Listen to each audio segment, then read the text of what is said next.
The death of a child at a troubled teen camp is now considered a homicide.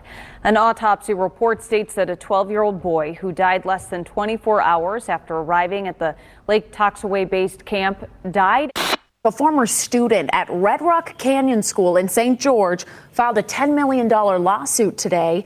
She's accusing the now closed school, its parent company, and 2 former staff members of negligence, failure to supervise, sexual assault, and more. Celebrity Paris Hilton is calling out a Utah youth facility, claiming she was abused during her time there in the late 90s.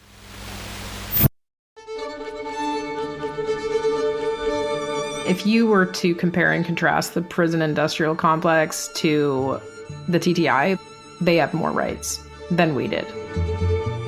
When I was 15, I was abducted in the middle of the night by 2 strangers. And I subsequently spent the next 3.5 years in 2 different facilities. I thought it was a boarding school. I thought they would teach him not to do the drugs, would treat him well, and thought he would get better. They're explaining to me that I'm now part of this program because I was an unruly child. This was my parents' last attempt to help me. They blindfold you, do the strip search.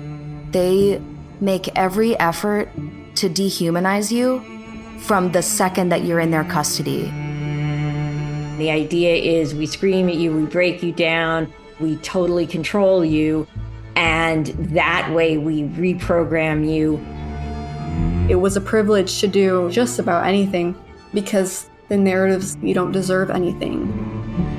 I had to confess to doing drugs and having sex, even though I had never done so. But if you deny that, then you are lying.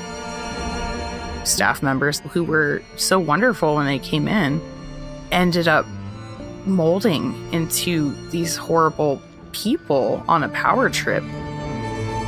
There were some girls that I was terrified of because they were so programmed, where it was kids abusing kids, essentially.